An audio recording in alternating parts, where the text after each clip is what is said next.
Başla. Salam, özünüzü təqdim edin.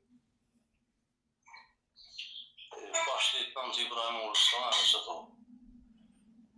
Necə oldu ki, bu şərəfli peşənin sahibi olub bu rütbəyə yüksəldiniz?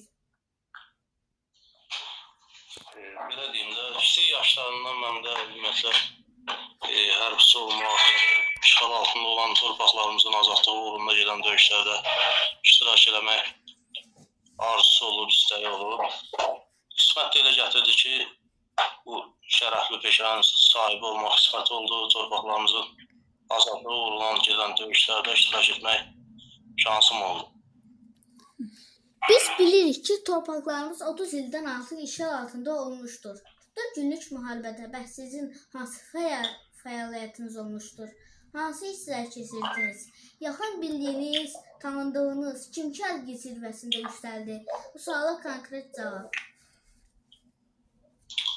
44 günlük vətən müharibəsi zamanı təbii ki, hər birimiz belə deyim, vacib bir mənada, hamıda qürur hissləri var idi, həyəcan hissləri var idi hər birimizdə. 44 günlük vətən müharibəsi zamanı mən öz bölməmlə birlikdə Suqovuşan Talışcan istiqamətində gedən döyüşlərdə iştirak etdim. Döyüşün ilk günlərinə, belə deyim, ilk günləri çox çətin oldu. Çünki düşmən 30 il idi həmin ərazidə mühəndis işlər aparırdı, mühəndis istehkam maneələri, qurğular hazırlamışdı. Əlavə olaraq həmin ərazinin meşəli ərazi olduğunu,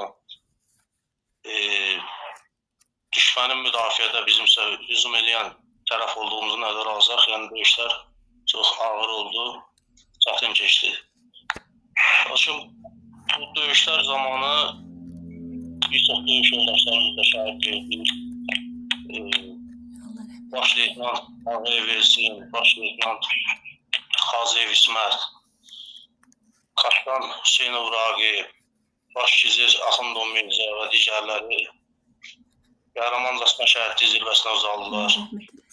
Lakin şükürlər olsun ki, biz qarşıya qoyulan tapşırığın öhdəsindən layiqincə gəldik və düşmənin itkiləri bizim içindən qat-qat artıq oldu.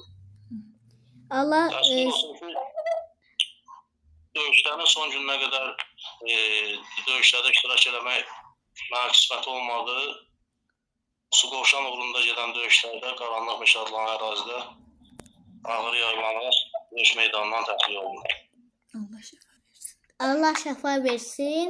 Sizin də Ölənlərinizə rəhmət eləsin. Artıq azad və suveren ölkəni vətəndaşıyıq. Sizin indiki cavanlara tövsiyəniz, məsləhətiniz nədir?